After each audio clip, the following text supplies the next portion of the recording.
Radio Georgian Times-ი წარმოგიდგენთ. სამედიცინო გადაცემა პრევენცია. გაიგეთ უფრო მეტი სხვადასხვა დაავადებებზე და მათთან ბრძოლის მეთოდებზე. მიიღეთ სასარგებლო რჩევები თქვენი ჯანმრთელობისთვის. FM 92.3. მოგესალმებით, ეთერშია სამედიცინო გადაცემა პრევენცია, სადაც ყოველ ორშაბათს ტრადიციულად ვსაუბრობთ აქტუალურ სამედიცინო თემებზე. წინა კვირას საქართველოში ინდური შტამის რამდენიმე შემთხვევა დაფიქსირდა.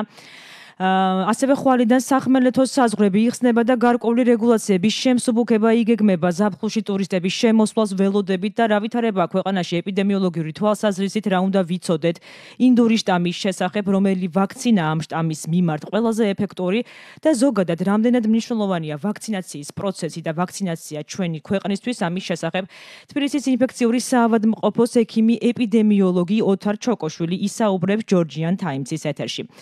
ბატონო ოთარ, მადლობას მოგახსენებთ ეთერში მონაწილეობისთვის. ვიცი, რომ მნიშვნელოვან საქმეებს მოგწყვიტეთ, თუმცა ბევრი კითხვა დაგროვდა ქვეყანაში ეპიდემიოლოგიურ სიტუაციასთან დაკავშირებით და სავარაუდოდ ეს თემა კიდევ დიდი ხანი აქტუალური იქნება.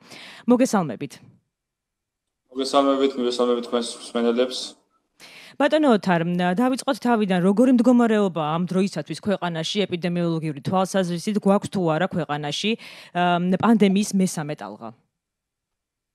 ამჟამად რა თქმა უნდა ქვეყანა იმყოფება დაავადების მესამე ტალღის პერიოდში, მაგრამ გარკვეულწილად უკვე სტაბილიზაცია შეინიშნება, რაც ძალიან სასიამოვნო ინფორმაცია, ასე შეიძლება ითქვას, თუმცა ჯერ კიდევ არ ვართ ამ ტალღის დასასრულ ეტაპზე და ჯერ კიდევ ბევრია, ვთქვათ, გასავლელი და გასაკეთებელი იმისთვის, რომ ჩვენ ეს მესამე ტალღა მშვიდობიანად გადავიაროთ და დავასრულოთ.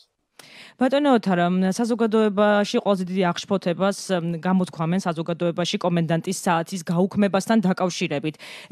ეპიდემიოლოგები თუ გასცემთ რეკომენდაციას ამ კონკრეტულ რეგულაციების გაუქმებასთან დაკავშირებით?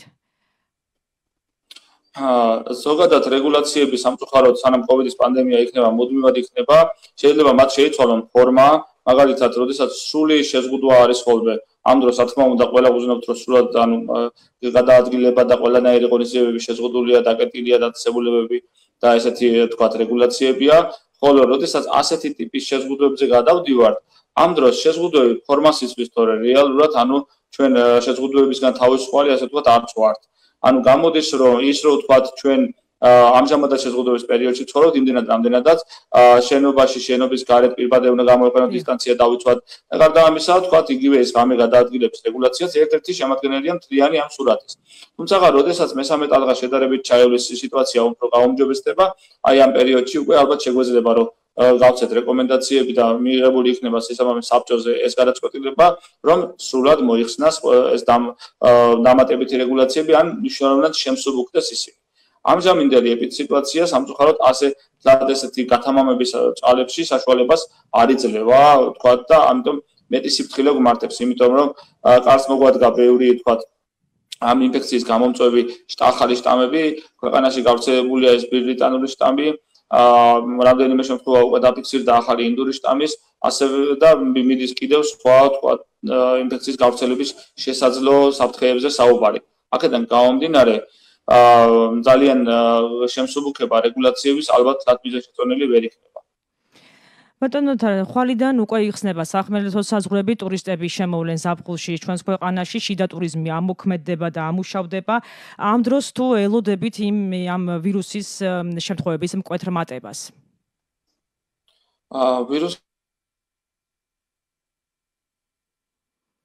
ბატონო ოთარ, გესმით ჩემი? სამწუხაროდ გაითიშა, თუმცა ჩვენ ისევ შევეცდებით, რომ დავუკავშირდეთ ბატონ ოთარს. ძალიან საინტერესო და მნიშვნელოვან თემებზე უნდა ვისაუბროთ დღეს კომენდანტის საათის გაუქმებასთან დაკავშირებით, როგორც ჩანს, ჯერჯერობით არ იგეგმება არანაირი ცვლილება, თუმცა ხვალიდან იხსნება სახმელეთო საზღვრები და უნდა შემოვიდეთ. ბატონო ოთარ, გესმით ჩემი ხმა? დიახ, რაღაც ხარვეზია ტექნიკური. მოკლედ, ვირუსთან დაკავშირებით შეიძლება გარკვეული მატება დაფიქსირდეს, მაგრამ ჩვენი მთავარი რეკომენდაცია იქნება, რომ კვლავ განსაკუთრებით საზღვრებზე ვიყოთ მეტი ყურადღებით, მეტად მობილიზებული და რა თქმა უნდა, ის ადამიანებიც, ვინც შემოვლენ ჩვენ ქვეყანაში, არ უნდა იყვნენ ვირუსის მატარებლები, მაქსიმალურად უნდა იყოს გამორიცხული შესაძლებლობა და ეს მხოლოდ შესაძლებელი იქნება იმის დახმარებით, რომ ეს ადამიანები უნდა გაიტესტონ, ანუ ტესტირება ჩაუტარდეს საზღვაოს გადაკვეთისას და წარმოადგინონ შესაბამისი ცნობა, ან ვაქცინირებულები უნდა იყვნენ ორჯერადად, ან სრული ვაქცინაცია უნდა ქონდეს ჩატარებული და მხოლოდ ამის შესაბამისად იქნებიან ისინი უსაფრთხო და ქვეყანას დავაყენებთ ნაკლები რისკის ქვეშ და ეკონომიკას, ასე ვთქვათ, დავეხმარებით და ზოგადად ქვეყანას უფრო ავამუშავებთ, ვიდრე თქვა აქამდე იყო. და პარალელურად ქვეყანაში ვაქცინაციის პროცესიც მიმდინარეობს, კიდევ ზაფხულში ველოდებით კიდევ ვაქცინების კიდევ რამდენიმე ათეულობით და ათასეულობით დოზას და ბატონო თარ მკითხვა მექნება ასეთი, როდიდან შეიძლება ვთქვათ, რამდენი ვაქცინირებული ადამიანი უნდა გვყავდეს საქართველოში იმისთვის, რომ შემცირდეს გავრცელება პანდემიის?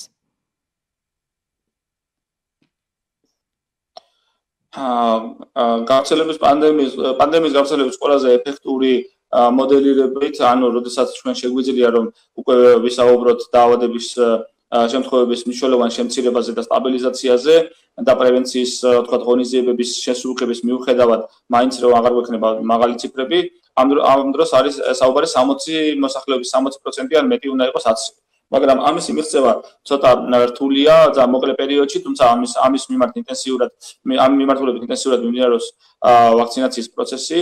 და ყოველდღიურად დღეს საშუალოდ 4-დან 5,000-მდე ადამიანი იცრება და ეს კიდევ გაიზრდება ეს ციფრი მნიშვნელოვნად. აქედან გამომდინარე, ჩვენ ნელ-ნელა ვახლოვდებით იმ ეტაპს, როდესაც ქვეყანაში უკვე შეიქმნება იმუნური ფენა, მნიშვნელოვანი რაოდენობა, გარდა ამისა, ამასთან ერთvis ის ადამიანები, ვინც გარკვეულად გადაიტანეს უკვე ინფექცია და ჯერ კიდევ გარკვეული იმუნიტეტი გააჩნიათ ამ დაავადების მიმართ, ამ ყველაფრიდან გამომდინარე, შესაძლებელია, რომ რაღაც წლის ბოლოსთვის თუ ამ ტემპით გავაგრძელეთ, ან უფრო გავაუმჯობესეთ ტემპი, რაღაც წლის ბოლოსთვის უკვე უკეთესი მდგომარეობა უნდა ქონდეს და რეგულაციების მხრივაც უფრო უნდა შემსუბუქებულად ვიცხოვროთ. ეს არის თავი, ვთქვათ, მიდგომა. თუმცა ამჟამად ეხლა ამ პერიოდში ვაქცინირებული ადამიანებისთვის რამე კონკრეტული და ძალიან მნიშვნელოვანი შემსუბუქებული ღონისძიებების თუნდაც მხოლოდ ვაქცინირებული ადამიანებისთვის დაშვება ჯერ კიდევ მუშაობის საკითხია და გარკვეულ სირთულეებთან და სასიშროებებთან არის დაკავშირებული. უნდა ატაროს თუ არა ორჯერ ვაქცინირებულმა ადამიანმა პირბადე? დღეს ეპიდემიოლოგიის მიხედვით და ქვეყანაში ამ დაბალი იმუნური ფენის მიხედვით უმჯობესია ვატაროთ იმდენად, რამდენადაც ვაქცინაცია არის პროცესი, რომლის დროსაც ანუ შეყვანილი ვაქცინა წარმოქმნის ორგანიზმში იმუნიტეტს ამ კონკრეტული გამომწვევის მიმართ, მაგრამ წარმოქმნილი იმუნიტეტი არ არის 100%-იანი, ანუ სრულყოფილი შესაძლებლობა იმისი, რომ დაავადება არ დაგვემართოს, ანუ მოვახდინოთ დაავადების პრევენცია, თქვენ მოგეხსენებათ და ყველანი ვადევნებთ თვალს ამ მონაცემებს. ზოგიერთ ვაქცინას აქვს, თქვათ, ყველაზე მაქსიმუმ 90-95% აი პრევენციის უნარი, დაავადების პრევენციის უნარი, ზოგს აქვს შედარებით ნაკლები, მაგრამ ყველა ამ ვაქცინას აქვს გარკვეული დანაკლისი იმისი, რომ ის იყოს სრულყოფილად იმის უნარის მქონე, რომ სრულყოფილად შეძლოს მან ჩვენი დაცვა დაავადებისგან. ამიტომ, რადგანაც პოტენციურად რისკი შესაძლოა არსებობდეს და გარდა იმისა, რომ ქვეყანაში არის ძალიან თქვათ არასახალბიერო მდგომარეობა შედარებით დასტაბილურებული, მაგრამ ჯერ კიდევ არასახალბიერო მდგომარეობა COVID-ის გავრცელების მხრივ, ორჯერ ვაქცინირებულმა პირებმაც უნდა დაიცვან სიფრთხილე, ატარონ პირბადე. შეიძლება კარგი ის არის, რომ ვაქცინირებული თუ ვართ, მით უმეტეს ორჯერ დაავადება თუ დაგვემართა, სუბუქად გადავიტანთ, ძალიან მაღალი გარანტიით, თითქმის 100%-ის გარანტიით, რომ სუბუქად წავა დაავადება, მაგრამ მნიშვნელოვანი ისი არის აქვე, რომ თუ ადამიანს დაემართა ამ სუბუქ გადატანის დროს, ის შეიძლება არც ვერც მიხვდეს, რომ მას ეს დაავადება აქვს. და ამ უსიმპტომო მტარებლობის პერიოდში იგი საფრთხე გახდეს სხვებისთვის, განსაკუთრებით თავისი ოჯახის წევრებისთვის, კოლექტივისთვის, ანუ სადაც ის მუშაობს, ან იმ საზოგადოების იმ ნაწილისთვის, სადაც ის არის და წარმოადგენს ერთი რგოლი ამ ინფექციის გადაცემის ჩარჩში. ამ ადამიანმა თავის და უნებურად ისე რომ არ იცოდეს. ქვეყანაში როდესაც დასტაბილურდება მდგომარეობა, იმუნური ფენა გაიზრდება, მერე რა თქმა უნდა ამაზე უკვე იქნება რეკომენდაცია და ეს არ არის შორს, ამერწმუნეთ ეს პერიოდი, რომ ამაზე უკვე რეკომენდაცია იქნება, რომ ვაქცინირებულთა რაოდენობა მნიშვნელოვანია, იმუნიტეტი მნიშვნელოვანი უკვე რაოდენობა გვაქვს და შესაძლებლობა მოგვეცემა, რომ უფრო სუბუქად, უფრო ნაკლები შეზღუდვების ფონზე ვიცხოვროთ, განსაკუთრებით ვაქცინირებულმა ხალხმა. ბატონო თარ კიდევ მინდა ვისაუბროთ ვაქცინაციის სიკეთეებზე და განვფანტოთ ის შიშები და მითები, რაც ამ ვაქცინაციის პროცესთან სდევს ჩვენს მოსახლეობაში. რამდენად საჭიროა და რამდენად უსაფრთხოა ვაქცინაცია, რა გართულებები შეიძლება გამოიწვიოს და რისი შეიძლება გვეშინოდეს ამ მიმართულებით? ზოგადად ყველა სიახლეს ადამიანი სიფრთხილით უყურებს და ზოგჯერ უმეტესად შიშით. ასევეა განსაკუთრებული მნიშვნელობა აქვს კიდევ როდესაც მის ჯანმრთელობას ეხება და ასევეა პანდემიის დროს განსაკუთრებული უმნიშვნელოვანეს პრობლემას წარმოადგენს თანხლები, ანუ დაავადებასთან თანხლები, ეს პანიკური შიშები, ინფორმაციის ნაკლებობა, ზოგჯერ სამწუხაროდ არასწორი ინფორმაციის გავრცელება, ეს კიდევ ერთ-ერთი დიდი პრობლემაა ხოლმე. ყველა ესენი ერთად და გარდა იმისა, რომ პროცესის შესწავლის პროცესში არის ვართ ხოლმე და შესაბამისად ახალი ინფორმაცია და სამეცნიერო ფაქტებზე დაყრდნობილი ინფორმაციაც ამ დროს ჭირს, რომ ეს მითები გავაკარწყოთ და სპეციალისტებსაც ზოგჯერ არა აქვთ სრულყოფილი პასუხი კონკრეტულ კითხვებზე. ყველა აქედან გამომდინარე ხშირია ხოლმე ესეთი პრობლემები, რომელიც თან ახლავს ამ ინფორმაციულ და თქვათ ფსიქოლოგიურ მდგომარეობას. მაგრამ თავარი ის არის, რომ ჩვენ ძალიან მარტივად შეგვიძლია ამ საკითხს უპასუხოთ. ჩვენ დღეს არ მიგვაჩნია ისეთი საშიში დაავადებები, მნიშვნელოვნად და ჩვენთვის პრობლემას აღარ წარმოადგენს დაახლოებით 10-მდე დაავადება, რომელთაც ჩვენ ბავშვთა ასაკში უტარებთ ვაქცინაციას ჩვენ მრჩევლებს და ბავშვებს, ხო? ეს მხოლოდ და მხოლოდ ამასახურებაა ვაქცინაციის, ისეთი სრული დაავადებები, როგორც არის წითელი, წითურა, ყმაყურა, თქვათ, პოლიომიელიტი, ჰეპატიტები და სხვა, იმის გამო, რომ ვაქცინებს უტარებთ ბავშვთა ასაკში, ჩვენ შვილებს, ამით ვახდენთ დაავადების პრევენციას და აღარ წარმოადგენს ის პრობლემას. და ისინი არანაკლებ და უფრო მეტად საშიშებიც არიან, მინდა გითხრათ, ვიდრე COVID. მაგრამ COVID-ის შემთხვევაში, რადგანაც ასე უცებ დაიწყო და ცოტა არაორგანიზებულად ეს პროცესი და კიდევ გიმეორებთ, ამას ახლავს ეს პანიკური პროცესები, ხშირია ხოლმე ეს პრობლემა. მაგრამ მინდა დაგარწმუნოთ, რომ ვაქცინაცია ცოტა ხანში ალბათ ძალიან მალე და ძალიან ამას რო უყურებ უკვე ფაქტებითაც წმუნდები ამაში, მოსახლეობისთვის უკვე კარგი მიმღებლობაა. ყველა მიხვდა, რომ ვაქცინაცია არის ერთ-ერთი სწორი გზა ამ დაავადების დამარცხების გზაზე.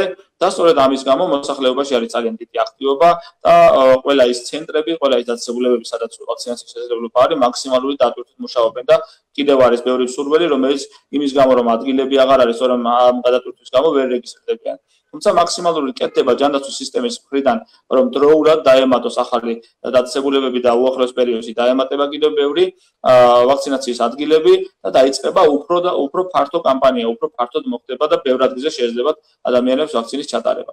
სწორედ ამიტომ ვაქცინაცია ძალიან თქვათ, რა თქმა უნდა, სრულყოფილად 100%-იანად ასე ვთქვათ და სრულად უსაფრთხო პროცესი, არც ერთი მედიკამენტი, არც ერთი ვაქცინა, თუნდაც საკვებიც კი არ არის გვერდითი ეფექტების გარეშე, მოსალოდნელი გარკვეული თავისი გვერდითი ეფექტები, თავისი გართულებებით აქვს ყველა ვაქცინას, მათ შორის იმათ, რომელსაც ჩვენ შვილებს უკეთებთ და მაშინაც ნერვიულებთ ხოლმე, ასევე შეგვიძლია, ასევე ვთქვათ უნდა ვიყოთ და გარკვეული ინტერესით და ნერვიულებითაც უნდა ყურადღებით მოვექცეთ თვითონ ვაქცინაციის პროცესს, მაგრამ მასზე უარის თქმა ამ საბაბით, რომ ვთქვათ, ეს ცუდია და საშიშია, ნამდვილად არ ღირს დამერწმუნეთ, იმიტომ რომ კიდევ ერთხელ ვიმეორებ, სწორედ პანდემიის დამარცხების ერთადერთი გზა არის ვაქცინაცია. ამის გარეშე ჩვენ უბრალოდ ვერ გადავამარცხებთ ამ ვირუსს და პირიქით. კიდევ უფრო ბევრი ახალი შტამი წარმოიქმნება, კიდევ უფრო შეიძლება აგრესიულებიც იყოს მათ შორის და უფრო გაიზრდება ადამიანური და ეკონომიკური და სხვა მსხვერპლები. ბატონო ოთარ, ჩინურ ვაქცინებს რაც შეეხება Sinopharm-ს და Sinovac-ს, აქვს თუ არა დაბალი ეფექტურობა ამ შემთხვევაში კორონავირუსთან მიმართებაში განსხვავებით სხვა ვაქცინებისგან?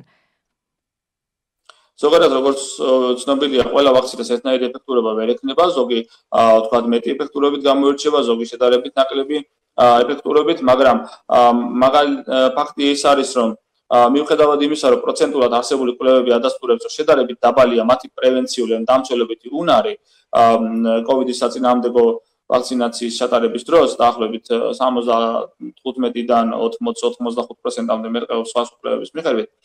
არსებული შედეგების მიხედვით ასევე ისიც დადგინდა, რომ პრევენცია დაავადების შესაძლებელია ამ ვირუსით სრულყოფილად, პრევენცია ძიმე ფორმების პრევენცია, ვაქცინირებული ადამიანს რომ ძიმე დაავადება არ დაემართება.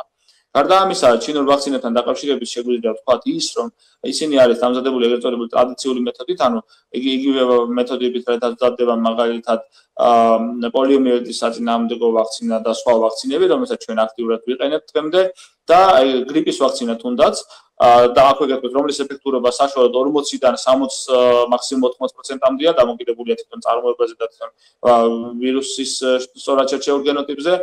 აქედან გამომდინარე, რა თქმა უნდა, შედარებით შეიძლება პრევენციული ან დამცველობითი უნარი რომ არ დაგვემართოს, შეიძლება ცოტა დაბალია ვიდრე სხვა ვაქცინები. მაგრამ საერთო ჯამში საკმაოდ მაღალია იმის ალბათობა, რომ 80%-ით მე დაცული ვარ, რომ დაავადება არ დამემართება და თითქმის 100% ვარ დაცული, თუ დამემართება, მსუბუქი ფორმით დამემართება. მე მაგალითად მომცა იმის мотиваცია, რომ პირადად ჩამეტარებინა ვაქცინაცია სრულყოფილად და დღეს შედარებით ვიყო მშვიდად. ასევე ჩემახლობლებს თქვათ გაუწია შესაბამისი რეკომენდაცია. თუმცა რა თქმა უნდა არსებობენ ადამიანები, რომელსაც ამაში ბოლომდე არ გვეთანხმებიან, გარკვეული მიზეზები აქვს, მათ თავისი ლოგიკა აქვს და ყველას თავისი, თქვათ, რა თქმა უნდა, აზრი გააჩნია ამასთან დაკავშირებით. მაგრამ თუ გვინდა რომ ინფორმაცია სწორად მოვიწიოთ და შემდეგ მივიღოთ განაწყვეტილება, ამისი უამრავი საშუალება არსებობს. და აი ამ მონაცემების მიხედვით შესაძლებელია როგორც ქართულ, ასევე სხვა ენებზე ინფორმაციის მოძიება და უფრო სწორი გადაწყვეტილების მიღება. ბატონო ოთარ, ახლა ჩვენს ეთერში რეკლამის დროა, რეკლამის შემდეგ ინდური შტამის შესახებ ვისაუბრებთ, რამდენიმე წუთში დავბრუნდებით ეთერში. რადიო ჯორჯიან ტაიმსი წარმოგიდგენთ. სამედიცინო გადაცემა პრევენცია. გაიგეთ უფრო მეტი სხვადასხვა დაავადებებზე და მათთან ბრძოლის მეთოდებზე. მიიღეთ სასარგებლო რჩევები თქვენი ჯანმრთელობისთვის. FM 92.3. მაჟაზე ბრუნდებით ეთერშია სამედიცინო გადაცემა პრევენცია და შეგახსენებთ, რომ ჩვენი სტუმარია თბილისის ინფექციური საავადმყოფოს ექიმი ეპიდემიოლოგი ოთარ ჩოკოშვილი. ბატონო ოთარ, ქვეყანაში გაჩნდა ახალი შტამი, ინდური შტამი, რამდენად დიდია მისი გავრცელების არეალი და რამდენად უფრო საშიშია სხვა შტამებთან მიმართებაში და ამჟამად თუ გაქვთ ინფორმაცია, რამდენი ინფიცირებული გვყავს? ეს შტამი მართლაც საინტერესოა, გამოირჩევა თავისი მახასიათებლებით. ზოგადად ორი სიტყვით განმარტოთ რა არის შტამი, ზოგადად ვირუსი. ეს არის ვირუსის ერთ-ერთი, ასე ვთქვათ, ქვესახეობა, რომელიც კონკრეტული რაღაცა გენეტიკური ცვლილების შედეგად წარმოიქმნება. ვირუსი ისევე როგორც ადამიანი მუდმივად ცდილობს შეეგუოს გარემოს. ანუ გადალახოს ის ორგანიზმის წინააღმდეგობა იქნება თუ გარემოს წინააღმდეგობა, უფრო უკეთესად იცხოვროს, ასე ვთქვათ, ჭყალებში და უფრო დიდხანს იცოცხლოს და უფრო ვთქვათ, კარგად მოერგოს გარემო პირობებს. ამ პერიოდის განმავლობაში და ვირუსი ადამიანზე უფრო ანუ რა თქმა უნდა, უფრო ნაკლები ხასიათის გამოირჩევა, მაგრამ უფრო სწრაფად მრავლდება. შესაბამისად, მეტია ალბათობა იმისი, რომ ვირუსმა შეიცვალოს ფორმები და სწორედ ამ ფორმების ცვლილებების და გენეტიკური მოდიფიკაციების ფონზე წარმოიქმნება ახალი შტამები, რასაც ხელს უწყობს დაავადების ფართო გავრცელება. სწორედ ამიტომ ვცდილობთ ჩვენ მაქსიმალურად მოვახდინოთ დაავადების პრევენცია, როგორც მისი გადაცემის, ისე მძიმე ფორმების მიმდინარეობის. და რაც შეეხება ამ ინდურ შტამს, მას საკმაოდ რთული სახელი აქვს, ანუ ორმაგი მუტანტის სახელით იცნობენ, ანუ ორმაგი ცვლილება განიცადა გენეტიკურ ორ ადგილზე, ასე ვთქვათ, ორ მნიშვნელოვან ლოკაციაზე განიცადა გენეტიკური მუტაცია, რაც მას მისცა საშუალება, რომ გამختارიყო უფრო თქვა საკმაოდ სწრაფად გავრცელებადი და ასევე გამختارიყო გარკვეულწილად უფრო აგრესიულიც. რასაც გარკვეული მონაცემები ადასტურებს. თუმცა ამაზე სრულყოფილი ჯერ კიდევ კარგად გაზომილი და თქვათ ისეთი ავტორიტეტული ორგანიზაციების მიერ ადასტურებული კვლევები ჯერ კიდევ გზაშია, ანუ სრულყოფილად არ გვაქვს ეს მონაცემები, მაგრამ არსებული პრაქტიკული მონაცემები რაც არის, აქედან გამომდინარე შეიძლება ითქვას, რომ თქვათ საკმაოდ სიფრთხილე გუმართებს მასთან მიმართებაში. ამჟამად როგორც ცნობილია, გასულ კვირაში იყო უკვე საუბარი, რომ ქვეყანაში რამდენიმე შემთხვევა დაფიქსირდა, თუმცა ძირითადად შემოტანილი შემთხვევები იყო.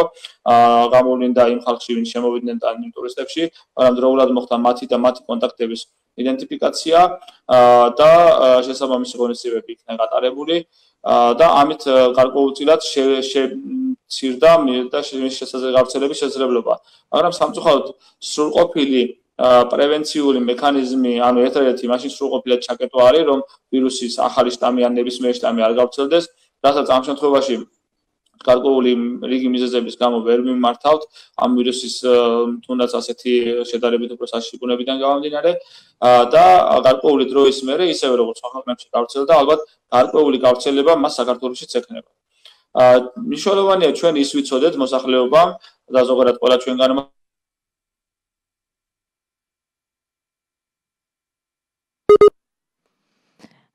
სამწუხაროდ გაითიშა. შესაძლებელია. გესმით ჩემი? დიახ, ეხლა გვესმის.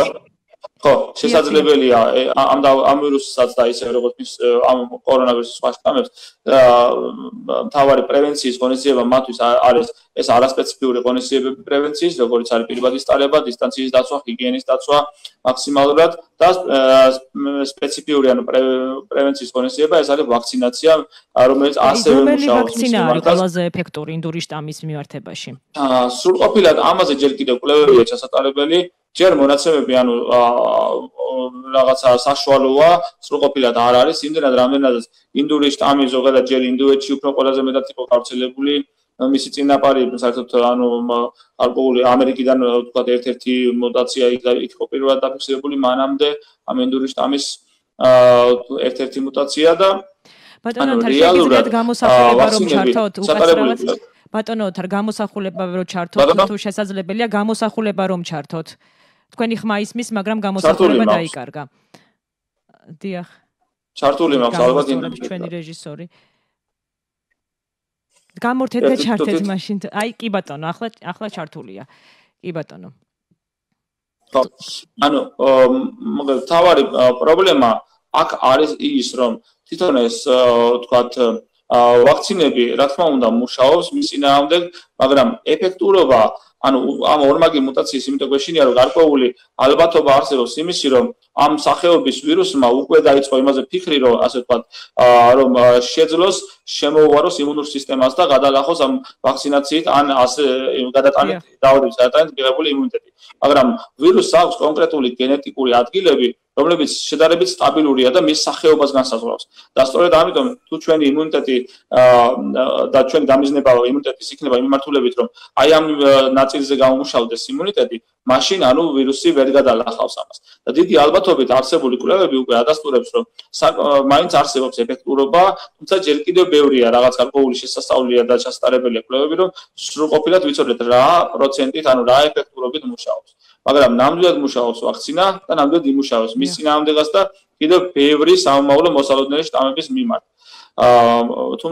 მაგრამ არის გარკვეული მოდიფიკაციები ხოლმე მაგალითად გრიპის ვირუსს თქვენ კარგად იცით რომ აქვს ბევრი ქვეტიპი და გრიპის ვირუსის გამო ყოველწლიურად იმისთვის რომ პრევენცია მოვახდინოთ გავრცელებული ტიპების საწინააღმდეგო ვაქცინების შესაბამისად მზადდება ყოველწლიურად ახალ-ახალი ვარიანტები ვაქცინის რომელიც ახალ-ახალ აი ამ სუბტიპებს შტამებს მოიცავს ალბათ ასევე შეიძლება სამწუხაროდ გახდეს COVID-ი რომელიც რაღაცა გარკვეული პერიოდის განმავლობაში შეიძლება მოითხოვდეს შესაბამისი ყველაზე გავრცელებული შტამების მიმართ რევაქცინაციებს და ამაზე უკვე დაიწყო საუბარი ბევრმა კომპანიამ, იმათ შორის Pfizer-მა, რომელიც ერთ-ერთი ლიდერია ამ მიმართულებაში და შეიძლება, ანუ აქამდე მივიდეთ, რომ დღევანდელი ვაქცინის ეფექტურობა შეიძლება არ იყოს იმ დოზით ეფექტური და თქვათ საჭირო გახდეს გარკვეული დამატებითი, თქვათ ცვლილებების გაკეთება ვაქცინაში და შემდეგომი რევაქცინაციის დროს უფრო მეტი იყოს დამცველობითი ალბათობა კონკრეტული გავრცელებული მუტანტის შტამების მიმართ. ბატონო თარ ძალიან მძიმე კადრები ვრცელდება ინტერნეტში ინდოეთში არსებულ ინდურ შტამთან დაკავშირებით გავრცელდა ინფორმაცია შავ სოკოსთან დაკავშირებით რომელსაც ეს ინდური შტამი იწვევს ამის შესახებ თუ გაქვთ რაიმე ინფორმაცია ელექტრონული შავი სოკო მუკორმიკოზებს რომელიც მიეკუთვნება ანუ ეს კონკრეტული სოკო ეს არის ანუ კონკრეტული პათოგენი რომელიც რეალურად როგორც სხვა ბაქტერიები რომელიც ჩვენს გარშემო ჩვენს ორგანიზმში მილიონობით და ტრილიონობით არის ასევე შეიძლება ცხოვრობდეს თქვა ჩვენს სიახლოვეს მაგრამ არ წარმოადგენს პრობლემას მანამ სანამ ანუ ადამიანის იმუნური სისტემა არ დაეცემა ანუ არ დასუსტდება და როდესაც ანუ კადრები და ის ინფორმაციაც გავრცელდა ეს ძირითადად დაფუძნებული იყო იმაზე რომ ადამიანები რომლებიც ამ დაავადების საწინააღმდეგოდ ანუ სამკურნალოდ ზოგადად გამოყენებულია იმუნიტეტის დამასუსტებელი საშუალებები ხოლმე იმიტომ რომ დაავადებას ახასიათებს ეგრეთებული იმუნური ფაზა ეხლა ამდენს ვერ აქვს თქ მაგრამ მოკლედ ვიტყვით რომ ანუ მკურნალობის პროცესში გამოყენებული საშუალებების და ორგანიზმის დასუსტების გამო თქვათ ეს სოკო აქტიურდება მაგრამ მნიშვნელოვანი აქ ის არის რომ ინდოეთის სიტუაციიდან გამომდინარე სადაც შედარებით ანუ არც ისე მაღალია სამედიცინო დაწესებულებების თქვათ მომსახურების საშუალება თქვენ ხედავთ ალბათ იმ კადრებში რომ ეს ზოგადად ზოგჯერ საველე პირობებში ტარდება ზოგჯერ არასპეციალისტების მიერაც იმიტომ რომ მოსახლეობის მაჩვენებელი ძალიან სიმჭიდროვე მაღალია და სამედიცინო მომსახურების ხარისხი და რაოდენობა საკმარისი არ არის კი არა ჩვენ არ ყოფნით და ექიმები მაშინ როდესაც საქართველოს ითვლება ერთ-ერთი თქვათ პროცენტული გადაანგარიშებით მოსახლეობის რაოდენობაზე ექიმების ყველაზე მაღალი რიცხვია შედარებით და აი აქედან გამომდინარე ანუ სამედიცინო მომსახურება არ მოიცავს მარტო მხოლოდ სამედიცინო პერსონალს, თუნდაც ექიმებს, მოიცავს ასევე საშუალებებს, რომელთაც საშუალებითაც ჩვენ ვახდენთ ინფექციების პრევენციას კლინიკაშიც, ანუ კლინიკაში რომ პაციენტი მოდის კონკრეტულად მას დამატებითი მზრუნველობა სჭირდება არა მხოლოდ იმ დაავადების მიმართ, არამედ იმისთვის არის გარემო უნდა იყოს მაქსიმალურად სუფთა დეზინფექცია ხშირად ვატაროთ ასე შემდეგ, რომ მას სხვა დაავადებები არ დაემართოს. და სწორედ ასეთ შემთხვევებთან გვაქვს დიდი რაოდენობით საქმე ინდოეთში, როდესაც ეს მეორე ეგრეთ წოდებული მუკორმიკოზის, ანუ შავი სოკოს თქვათ შემთხვევები დაფიქსირდა, როცა იმუნური სისტემა დასუსტდა, ეს გარემო პირობებიც და სამედიცინო მომსახურების შესაბამისი სიტუაციაც არ იყო თლაც ადეკვატური, ასევე ძალიან ნაკლებობას განიცდიან ისინი უკვე სამედიცინო საშუალებების. ამ ყველაფრიდან გამომდინარე, უკვე ვეღარ ხდება სათანადო დაცვა და შემდგომ ეს სოკო, რომელიც დაუმეგობრდა ასე ვთქვათ ამ ვირუსს, ერთობლივად გვევლინებიან ადამიანების სიცოცხლის მდგომარეობის დამამძიმებლად ან მკვლელებად. აი ეს არის თქვათ სწორედ აი ამ სიტუაციის ასე ვთქვათ უფრო შედარებით სამეცნიერო ახსნა თქვენ და გასაგებად მე მგონი შევეცადე რომ გასაგები ყოფილიყო. კი ბატონო ოთარ, ბოლოს მე დროს აღარ წაგართმევთ, ბოლოს კიდევ ერთხელ მინდა შეახსენოთ ჩვენს მოქალაქეებს, რიგითმა მოქალაქეებმა როგორ უნდა შევუწყოთ ხელი ქვეყანაში ეპიდვითარების გაუმჯობესებას. აი აქ უკვე ანუ ძალიან მარტივია ვთქვათ პასუხი, ისევე როგორც ვთქვათ ნებისმიერი ერთობლიობა რაღაცა რომელიც შედგება ელემენტებისაგან, ასე უნდა წარმოვიდგინოთ ჩვენი მოსახლეობა, რომ ის რამდენიმე მილიონი ადამიანი, 4 მილიონი ადამიანი შედგება თითოეული ჩვენგანისაგან და თითოეული მე თქვენ და ყველა ჩვენგანი წარმოვადგენთ იმ ერთეულებს. და აი სწორედ ანუ აი ამ ერთეული დაცვით, ვითომ და თითქოს ერთი ადამიანის ავადმყოფობა და გარდაცვალება და თუნდაც დაავადება არაფერს არ ნიშნავს, ასე ნუ მიუდგებით. და ასევე ნურც იმას მიუდგებით, რომ ეცით რა მე დაავადები და ადვილად გადავიტან. ყოველთვის უნდა ვიფიქროთ ჩვენს გარშემო მყოფ ხალხზე, ჩვენი ოჯახის წევრებზე და იმ ადამიანებზე, ვინც შეიძლება მძიმედ გადაიტანოს ან ძალიან გაურთულდეს დაავადების მიმდინარეობა. და აქედან გამომდინარე თითოეულმა ჩვენგანმა თუ დავიცავთ, თუ დავიცავთ და პრევენციის ღონისძიებებს, რაზეც უკვე ბევრჯერ ვილაპარაკეთ, ეს პირადის გამოყენება, დისტანციის დაცვა, ვთქვათ, ხელის ჰიგიენა და ვაქცინაცია. და იმ შემთხვევაში თუ სიმპტომები გვაქვს კიდე დავამატებ ერთ თუ სიმპტომები გაქვთ COVID-ის მსგავსი სიმპტომები, ტემპერატურა, სისუსტე, ვთქვათ, სუნის დაყრდნობის და გემოს გაუარესება ან დაკარგვა, აი ასეთ შემთხვევებში და კიდე სხვა ესეთი სიმპტომები, რომელიც გრიპის მსგავს მოვლენებს ასახავს, აუცილებლად მიმართეთ და უფასოდ არის დღეს ტესტირება შესაძლებელი, მიმართეთ შესაბამის დაწესებულებებს, ჩაიტარეთ, რათა დროულად დაისვათ დიაგნოზი და დაიცვათ თქვენი თავის და შემდგომი გართულებებისგან და თქვენი ახლობლების დაავადების გადაცემისგან. და სწორედ ასეთი თითოეული ადამიანის პასუხისმგებლობაზე დგას შემდგომ უკვე ზოგადად დაავადების პრევენციაც და მისი გავრცელებაც. თუ ამაში ჩვენ შევძლებთ, რომ შედარებით უკეთესი სიტუაცია გქონდეს და საბოლოოდ დავამარცხოთ ეს დაავადება. ეს არ არის რა თქმა უნდა აუცილებელი და არც არის მოსალოდნელი ვერასოდეს მივახცევთ ამას, რომ სრულად ყველა მოქალაქემ, ყველა 100%-ში ასე ვთქვათ შეძლოს ამის დაცვა. მაგრამ უმრავლესობის შემთხვევაში თუ ეს მოხდება, რომ უმრავლესობა უკვე ამას იცავს და ეს ჩვევად გადაგვექცევა, ეს უკვე მნიშვნელოვანი იქნება დაავადების პრევენციისთვის და ჩვენ შევძლებთ ამ დაავადებასთან ეფექტურ ბრძოლას და მალე დაუბრუნდებით იმ ცხოვრების რიტმს, რაც COVID-მდე გქონდა. ეს არის ჩემი რეკომენდაცია. ძალიან დიდი მადლობა ბატონო ოთარ, ესეც საინტერესო საუბრისთვის, საინტერესო რეკომენდაციებისთვის. მადლობას მოგახსენებთ ეთერში მონაწილეობისთვის და დაგემშვიდობებით. გადაცემა პრევენცია ამით დასრულებულია. ჩვენ ერთმანეთს მომავალ ორშაბათს ისევ ამ დროს შევხვდებით რადიო Georgian Times-ის ეთერში. ნახვამდის. რადიო Georgian Times-ი წარმოგიდგენთ. სამედიცინო გადაცემა პრევენცია. გაიგეთ უფრო მეტი სხვადასხვა დაავადებებზე და მათთან ბრძოლის მეთოდებზე. მიიღეთ სასარგებლო რჩევები თქვენი ჯანმრთელობისთვის. FM 92.3